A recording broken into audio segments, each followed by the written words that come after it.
मोहतरम नाजरीन, Pakistan telecommunication authority ने टिकटॉक एप्लीकेशन बंद करने का फैसला कर लिया है। रिपोर्ट्स के मुताबिक पीटीए ने टिकटॉक एप्लीकेशन बंद करने का फैसला कर लिया है। टिकटॉक के खिलाफ बहुत सारी शिकायत मौसूल हुई थी, जिस पर टिकटॉक ब्लॉक करने की हिदायत जारी कर दी गई है।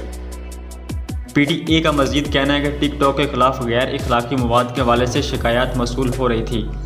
वाज़ेह है कि पाकिस्तान में टिकटॉक के शौकीन अफराद की तादाद लाखों में है, जो अपनी वीडियो बनाकर टिकटॉक पर अपलोड करते हैं।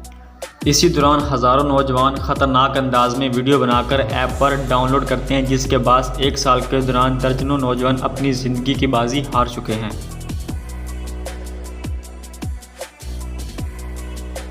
दूसरी जानब रवा माह 3 तारीख को कराची में लियारी एक्सप्रेस वे पर 4 दोस्त टिकटॉक वीडियो बनाते हुए ट्रैफिक हादसे का शिकार हो गए थे, जिनमें से 13 साल का एक बच्चा जान की बाजी हार गया। पुलिस के मुताबिक चारों बच्चे पैदल एक्सप्रेस वे पर टिकटॉक वीडियो बना रहे थे कि पीछे से हाई रूफ गाड़ी ने बच्चों को टक्कर मार दी और वो जाँ बहक हो गया। इसी हवाले से पीटीए ने अब एक बड़ा फैसला करते हुए टिकटॉक एप्लीकेशन को पूरे पाकिस्तान में बंद करने का फैसला जारी कर दिया है और हदायत भी पीटीए ने टिकटॉक को जारी कर दी हैं।